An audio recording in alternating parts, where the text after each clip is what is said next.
శివ ఆదిత్య అంతు చూసి సెల్వ దగ్గరికి వస్తాడు.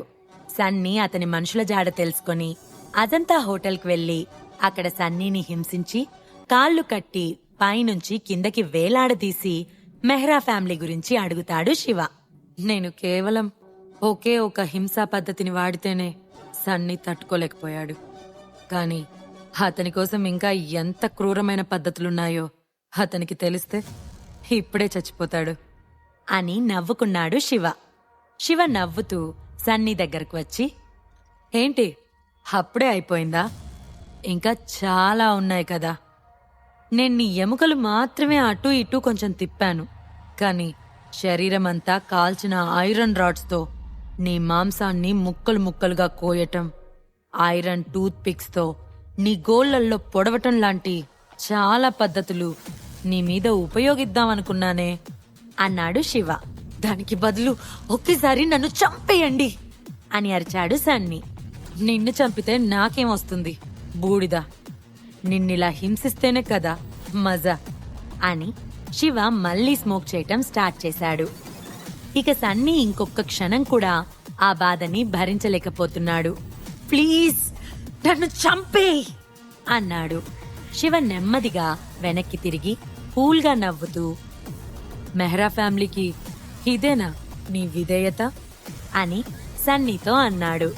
నేను మెహ్రా ఫ్యామిలీలోని కొంతమంది శిష్యులకి మాత్రమే నాయకుణ్ణి. అలానే పురుషోత్తం ఫ్యామిలీని నాశనం చేసినప్పుడు అందులోని కొంతమంది వ్యక్తులను మాత్రమే నేను చంపాను.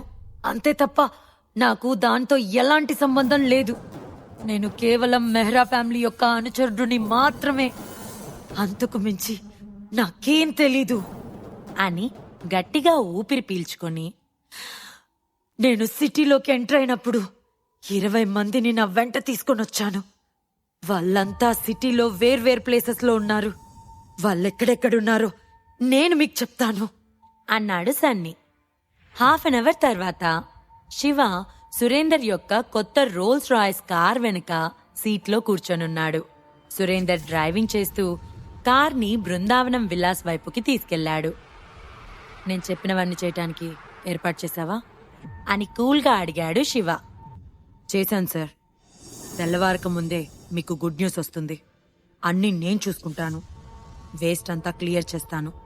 ఆ కిల్లర్స్ వెరీ పవర్ఫుల్ అని మీరు చెప్పారు కాబట్టి నేను ఒక్కొక్కరి దగ్గరికి డజన్ల కొద్ది మనుషుల్ని పంపించాను. అలానే ఆదిత్య దగ్గర నుంచి మనం స్వాధీనం చేసుకున్న విదేశీ హంతకులను కూడా ఈ ఆపరేషన్లో ఉపయోగించాను సార్ అన్నాడు సురేందర్. వెరీ గుడ్ అన్నాడు శివ. సురేందర్ కార్ అద్దం నుంచి శివని చూశాడు. శివ విపరీతమైన స్ట్రెస్లో ఉన్నట్లు కనిపించాడు. ఇప్పుడు జరిగేది శివకి ఒక పరీక్ష లాంటిది అని సురేందర్కి అర్థమైంది. శివ తన హెల్ప్ తీసుకోవడం ఇదే ఫస్ట్ టైం కాబట్టి ప్రతి విషయాన్ని కూడా జాగ్రత్తగా దగ్గరుండి చూసుకోవాలనుకున్నాడు సురేందర్. అతనికి అజంతా హోటల్ దగ్గర జరిగిన ఇష్యూ గుర్తొచ్చింది. సురేందర్ శివ కోసం అజంతా హోటల్కి వెళ్లి శివ ఇన్స్ట్రక్షన్స్ తో టెర్రస్ పైకి వెళ్లగా అక్కడ సీన్ చాలా ట్రాజడీగా ఉంది. శివ చేతిలో సన్నీ ఏమనుభవించాడో తనకి తెలియదు కాని సన్నీ మాత్రం వీలైనంత త్వరగా నన్ను చంపేయండి అని వేడుకుంటున్నాడు. సురేందర్ తన లైఫ్లోనే ఇలాంటి రిక్వెస్ట్ వినటం ఇదే ఫస్ట్ టైం. సన్నీని చూస్తుంటేనే అర్థమైంది అతను పక్క రాష్ట్రం నుంచి వచ్చిన వ్యక్తని.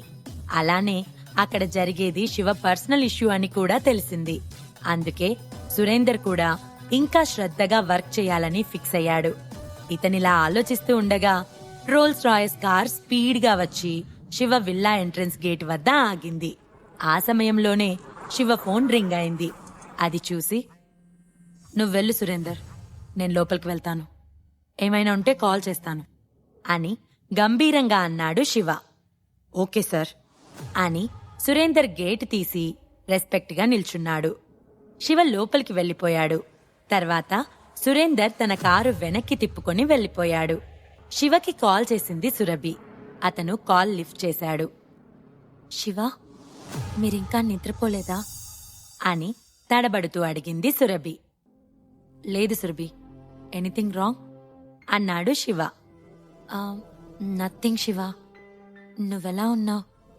ఈరోజు ఆఫీస్కి కూడా రాలేదు, బానే ఉన్నావా అని కేరింగ్గా అడిగింది సురభి.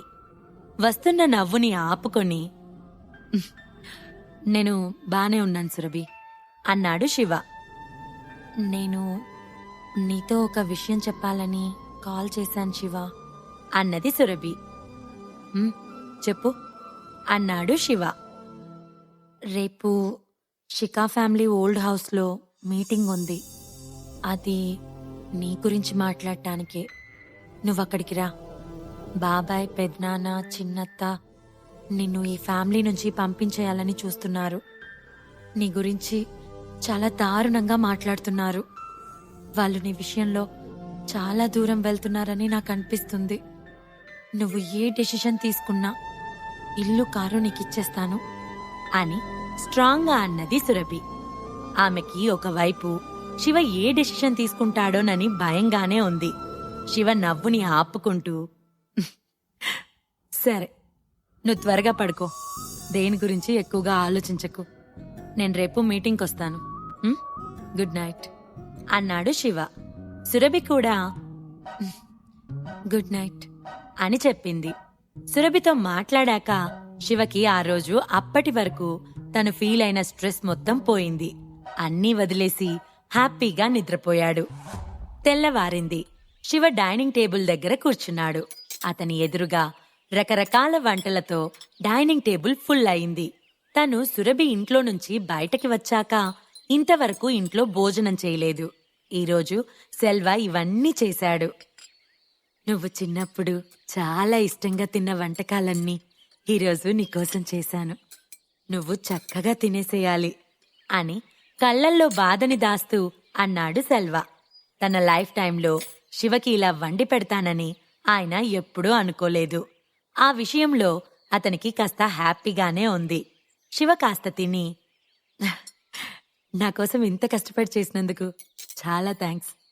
చాచా, మీరు కూడా కూర్చొని తినండి. ఇప్పుడు మీ హెల్త్ అస్సలు బాలేదు. మిమ్మల్ని చూసుకోవటానికి ఇంట్లో మెయిడ్ని పెట్టడం నాకు కుదరదు కాబట్టి మిమ్మల్ని మీరు జాగ్రత్తగా చూసుకోండి అని అన్నాడు. మరేం పర్వాలేదు శివ, బుల్లెట్లు తీసేసావు కదా. నా గాయాలు చిన్నగా తగ్గుతున్నాయి. నాకిప్పుడు తృప్తిగా ఉంది. పురుషోత్తం వారసుణ్ణి దగ్గరుండి చూసుకుంటున్నాను అని అన్నాడు సెల్వ. శివ చిన్నగా నవ్వి ఊరుకున్నాడు. శివ, నువ్వు రాత్రి అజంతా హోటల్కి వెళ్ళావు కదా, అక్కడ అంతా ఓకేనా అని అడగలేక అడిగాడు సెల్వ. నేనంతా క్లియర్ చేశాను చాచా. సన్నీ మనుషులంతా నా అండర్లోకొచ్చారు అని కూల్గా చెప్పాడు శివ. శివకి ఉదయాన్నే సురేందర్ నుంచి అక్కడంతా క్లియర్ అని మెసేజ్ వచ్చింది. సెల్వ మెల్లగా నవ్వాడు. మళ్ళీ ఏదో అడగబోయి ఆగిపోయాడు. ఇంకా ఏమైనా మాట్లాడాలా చాచా అన్నాడు శివ. క్షమించాలి శివబాబు, మీ పర్సనల్ విషయంలో కలగ చేసుకుంటున్నానని తప్పుగా అనుకోవద్దు. మేడం గారు ఎందుకు నీతో ఉండటం లేదు అని అడిగాడు సెల్వ. సెల్వకి శివ గురించి అంతా తెలుసు. ఆయన శివపై స్పై చేశాడు. నిజానికి శిఖా ఫ్యామిలీలో శివ సిచ్యువేషన్ అతనికి తెలుసు. కాని శివ ఈ విల్లాలోకి ఎప్పుడు మారాడు అనేది అతనికి తెలియదు. శివ వెనుక ఇంత పవర్ ఉంటుందని అతను ఎక్స్పెక్ట్ చేయలేదు. మీరీ విషయాల గురించి ఎక్కువగా ఆలోచించి స్ట్రెస్ తీసుకోకండి చాచా. నేను పని మీద బయటకు వెళ్తున్నాను. ఏదైనా అవసరం ఉంటే నాకు కాల్ చేయండి, సరేనా అని శివ అక్కడి నుంచి బయటకు వెళ్లిపోయాడు. శివ 30 మినిట్స్లో హైదరాబాద్ సిటీలోని నార్త్ సైడ్ ఉన్న నాగవరంలో శిఖా ఫ్యామిలీ ఓల్డ్ హౌస్ ముందు టాక్సీ దిగాడు. అది పాతకాలం నాటి పెద్ద బంగ్లా. ఇంటి ముందు పెద్ద లాన్ ఉంది. శిఖా ఫ్యామిలీ స్పెషల్ డేస్లో లేదా ఏదైనా పెద్ద ఇష్యూ జరిగినప్పుడు, ఇలా సమావేశాలు అవ్వవలసిన సిచ్యువేషన్లో మాత్రమే అంతా అక్కడికి చేరుకుంటారు. ఈసారి అనుదీప్, యశ్వంత్ ఈ మీటింగ్ని ఏర్పాటు చేశారు. చందుకి సురభినిచ్చి పెళ్లి చేసి సురభిని స్టేటస్ ఉన్న ఇంటికి కోడలుగా పంపించాలి. అలానే శివని ఇంట్లో నుంచి గెంటేయాలి. ఇందుకోసం సురభిని, ఆమె ఫ్యామిలీని ఒప్పించాలని వాళ్ళ ముఖ్య ఉద్దేశం. ఓల్డ్ హౌస్ ఎదురుగా ఉన్న రోడ్డుపై శివ కార్ దిగాడు. అదే సమయంలో పింక్ కలర్ లాంగ్ ఫ్రాక్ వేసుకున్న ఓ అందమైన అమ్మాయి చిరునవ్వుతో నడుస్తూ శివ దగ్గరికి వచ్చింది. ఎందుకొచ్చావు అంటూ చుట్టూ చూశాడు శివ. దూరంగా పింక్ కలర్ స్పోర్ట్స్ కార్, దాని దగ్గరే శర్మ వర్మ కనిపించారు. అఫ్కోర్స్ నేనిక్కడ ఒక మంచి షో చూడాలని వచ్చాను అని ముసిముసిగా నవ్వుతూ అన్నది సౌందర్య. శివ అసహనంగా చూశాడు.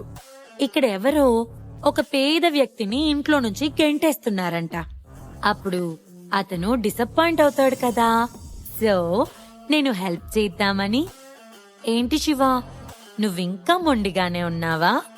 చందు నీపై రివెంజ్ తీర్చుకుంటాడని నీకు భయంగా లేదా? శిఖా ఫ్యామిలీ ఈరోజు ఖచ్చితంగా నిన్నింటి నుంచి అండ్ కంపెనీ నుంచి తీసేస్తుంది. నువ్వు ఆ ఇంటికి వెళ్ళలేవు, జాబ్ ఉండదు. ఫ్యూచర్లో ఎలా లైఫ్ లీడ్ చేస్తావో నేను చూడాలనుకుంటున్నాను అని వెటకారంగా అన్నది సౌందర్య. శివ చిన్నగా నవ్వి, నా గురించి నువ్వు అంత శ్రద్ధ తీసుకోవాల్సిన అవసరం లేదు, టెన్షన్ పడాల్సిన అవసరం అంతకన్నా లేదు అని అన్నాడు. సౌందర్య మొహం కోపంతో ఎర్రబడింది. నిన్ను నువ్వు చాలా ఎక్కువగా అంచనా వేసుకుంటున్నావు శివ. యాంటిక్ హౌస్ లో నా ప్లాన్ చెడగొట్టావు. లాస్ట్ టైం నేను నీకు హెల్ప్ చేస్తే అదేదో నా తప్పైనట్లు క్రియేట్ చేశావు. నా చేతిలో నుంచి అంటే తప్పించుకుంటున్నావు. కానీ ఈరోజు ఈ ఫ్యామిలీ నిన్ను ఎలా వేధిస్తారో, ఎలా ఇన్సల్ట్ చేస్తారో చూడటానికి వచ్చాను. దానికి బదులు నా దగ్గర పని చేస్తే నీకు మంచి లైఫ్ ఉంటుంది అని బుంగమూతి పెట్టుకొని అన్నది సౌందర్య. శివ నవ్వాడు కాని ఏం మాట్లాడలేదు. సరిగ్గా అదే సమయంలో వైట్ BMW కార్ శివ ముందు నుంచి కొద్ది దూరంలో వెళ్లి ఆగింది. గౌతమ్ డ్రైవింగ్ సీట్ లో ఉన్నాడు. అందులో సురభి ఫ్యామిలీ అక్కడికి వచ్చింది. సురభి, శ్రవణ్ కార్లోనే ఉన్నారు. కానీ రేణుకాదేవి కార్ దిగిన వెంటనే శివ దగ్గరికి వచ్చి తిట్టేదాకా ఆగలేకపోయింది. శివ, ఇన్ని రోజులు ఎక్కడ దాక్కున్నావు? నాకు తెలిసి నీకు కంపెనీకి రావడానికి కూడా మొహం చెల్లలేదనుకుంటా. నువ్వు చందుని కొట్టావంట. నిజంగా నువ్వు నీ చావుని కోరుకుంటున్నావు. అదృష్టవశాత్తు నేను నిన్నింట్లో నుంచి తరిమి కొట్టాను. లేకపోతే మేమెలాంటి ప్రాబ్లమ్స్ లో పడిపోయే వాళ్ళము నాకర్థం కావట్లేదు అని అంటున్న రేణుకాదేవి కళ్ళు సౌందర్యపై పడ్డాయి. సౌందర్యని నకాశికా పర్వతంలా స్కాన్ చేసి, ఎవరి అమ్మాయి? నువ్వు లాస్ట్ టైం ఓ అమ్మాయితో ఉన్నావు కదా, తనేనా ఈ అమ్మాయి? నీకు నిజంగా చాలా ధైర్యం ఉంది శివ. శిఖా ఫ్యామిలీ మీటింగ్ కి నువ్వు ఈ అమ్మాయిని తీసుకొని వస్తావా? అసలు ఏం మొహం పెట్టుకుని ఈ అమ్మాయిని ఇక్కడికి తీసుకొని వచ్చావు? ఇలాంటి పతితని వెంటేసుకొని తిరుగుతున్నావు. ఇక నీకు కంపెనీలో ఎలాంటి స్థానం ఉండదు అని కోపంతో ఊగిపోతూ అన్నది Renukadevi. What are you talking? ఏం మాట్లాడుతున్నారో అర్థమవుతుందా అని సౌందర్య కళ్ళెర్రజేసి అరిచింది. నేనేం తప్పుగా అన్నానని అలా అరుస్తున్నావు? ఉన్నదే కదా అన్నది అంది రేణుకాదేవి. సౌందర్య రేణుక వైపు అసహ్యంగా చూసింది. పర్వాలేదు, చాలా అందంగా ఉన్నావు. కానీ నీ టేస్ట్ బాలేదు. ఇలా సిగ్గు లేకుండా పెళ్ళైన వ్యక్తితో తిరుగుతున్నావు. ఆ తిరిగేదేదో కాస్త మంచివాణ్ణి చూసుకుని ఎంచుకోవచ్చు కదా. ఈ శివలాంటి వ్యక్తిని ఎంచుకున్నావు. అతనికి తాను బతకటానికే కష్టంగా ఉండి మా అమ్మాయి సురభిపై ఆధారపడి బతుకుతున్నాడు. నేను త్వరలో అతన్ని మా ఫ్యామిలీ నుంచి పూర్తిగా పంపేస్తాను. ఇప్పటి వరకైతే అతను శిఖా ఫ్యామిలీలో ఓ సభ్యుడిగా కాస్త సంపాదించుకుంటున్నాడు. ఫ్యూచర్లో అది ఉండదు. అండ్ లాల్ ఫ్యామిలీ వారసుణ్ణి కించపరిచాడు. నువ్వు అతన్ని వెంటనే వదిలిపెట్టకపోతే త్వరలో నువ్వు అతనితో వీధిలో పడాల్సొస్తుంది అని హేళనగా అన్న రేణుకాదేవి శివవైపు చూస్తూ, నువ్విలా అమ్మాయిల్ని మోసం చెయ్యొద్దు, అది కూడా శిఖా ఫ్యామిలీ పర్సన్ అనే ట్యాగ్ లైన్ తగిలించుకొని అని విసురుగా అన్నది. శివ ఏం మాట్లాడకుండా తల ఊపాడు. రేణుకాదేవి ఎక్కడైనా సీన్ క్రియేట్ చేయడంలో the best person. Soundarya power, status, ఇంకా ఆమె లాల్ ఫ్యామిలీకి చెందిన అమ్మాయని తెలిస్తే బహుశా తన నోటిని అదుపులో ఉంచుకునేదేమో. యూ, అసలు నువ్వు ఏం మాట్లాడుతున్నావో నీకర్థమవుతోందా అని సౌందర్య రేణుకపై చెయ్యెత్తింది. అంతలోనే తన కోపాన్ని కంట్రోల్ చేసుకోలేక రేణుకని వెనక్కి నెట్టేసింది. రేణుకాదేవి వెంటనే కింద పడిపోయింది. అయ్యో దేవుడా, ఈ పిల్ల నన్ను కింద పడేసింది. ఈ శివ ఎవరో అమ్మాయిని తీసుకొచ్చి నన్ను కింద పడేశాడు అని అరుస్తూ కింద కూర్చొని, నీకిదేమైనా న్యాయంగా ఉందా శివ? హృదయం లేని మనిషివి నువ్వు. కాస్త కూడా కృతజ్ఞత లేదు. ఈ పతితను తీసుకొచ్చి నన్ను కొట్టిస్తావా? సురభి, త్వరగా వచ్చి చూడు. ఏమండి, చూడండి, మీ ప్రియమైన అల్లుడు నా మీద దాడి చేశాడు అని అరిచింది రేణుకాదేవి. ఆమె కింద పడటంతో సురభి, శ్రవణ్ కార్ దిగి పరుగున ఆమె దగ్గరికి వచ్చారు. శ్రవణ్ రేణుకాదేవి చేయి పట్టుకుని పైకి లేపబోతూ శివ వైపు కోపంగా చూసి, శివ, నువ్వేం చేస్తున్నావో అర్థమవుతుందా? లాస్ట్ 2 years నుంచి నిన్ను మా ఫ్యామిలీ పెంచి పోషించింది. అలాంటిది కాస్త కూడా కృతజ్ఞత లేదా అని కోపంగా అన్నాడు. సురభి ఎక్స్ప్రెషన్ కూడా వేరేలా ఉంది. ఆమె తన తల్లి దగ్గరకు వెళ్లి, అమ్మా, ఆర్ యు ఓకే అని పట్టుకోబోయింది. వద్దు, ఎవ్వరూ నాకు హెల్ప్ చేయొద్దు. సురభి, చూసావా శివ ఎలా చేశాడో? ఇలాంటి వ్యక్తిని నువ్వింకా నమ్ముతున్నావు. అతను నన్ను కొట్టడానికి ధైర్యం చేశాడు. శివని మన ఇంటి నుంచి బయటికి పంపించేయాల్సిందే, లేదంటే నేనిక్కడి నుంచి అస్సలు లేవను అని కోపంగా అన్నది రేణుకాదేవి. అమ్మా, ప్లీజ్ ఇక్కడ సీన్ చేయకు, లే అమ్మా అని బతిమాలింది సురభి. లేదు, నేనిక్కడి నుంచి లేవను. ఈ చుట్టుపక్కల అందరూ శిఖా ఫ్యామిలీ వాళ్ళే ఉన్నారు. అందర్నీ పిలవండి. శివ ఎలాంటి వాడో వాళ్ళు చూస్తారు అని అరుస్తూ ఉంది రేణుకాదేవి. అమ్మా, నీకేం కాలేదు, ప్లీజ్ ఇక్కడి నుంచి లే అమ్మా అని అన్నది సురభి. నువ్వెలా చెప్తావ్ నాకేం కాలేదని? చూడు, నాకు నడుము నొప్పి వస్తుంది. నా చేయి కూడా విరిగినట్లయింది. ఇప్పుడు వెంటనే శివని ఆ అమ్మాయి చెంప మీద కొట్టమను. ఇంకా వాళ్ళిద్దరిని కలిసి నన్ను క్షమించమని అడగమను అని శివ వైపు చూస్తూ, శివ, నీకేమాత్రం మనస్సాక్షున్నా నువ్వు ఆ అమ్మాయి చెంప పగలగొట్టి నన్ను క్షమాపణ అడుగు అని అన్నది రేణుకాదేవి. ఏంటి, నీకు క్షమాపణ చెప్పాలా? అలా అయితే ఓ పని చేస్తా. నీ మొహం వాచిపోయేలా కొట్టి నిన్ను క్షమించమని అడుగుతాను అని కోపంగా అన్నది సౌందర్య. ఆమె లాల్ ఫ్యామిలీకి చెందిన పెద్ద మనవరాలు కనుక ఇంతకుముందు ఎప్పుడూ ఇలాంటి అవమానం జరగలేదు. శివ, సురభి విడిపోతారా? ఒకవేళ కలిసుంటామంటే శిఖా ఫ్యామిలీ ఒప్పుకుంటుందా? ఈ ప్రశ్నలకు సమాధానాలు తెలుసుకోవాలంటే నెక్స్ట్ ఎపిసోడ్ వినాల్సిందే. క్రింద ఇచ్చిన లింక్ ని క్లిక్ చేసి పాకెట్ ఎఫ్ఎం యాప్ ని ఇన్స్టాల్ చేసుకోండి. Stay tune to pocket FM.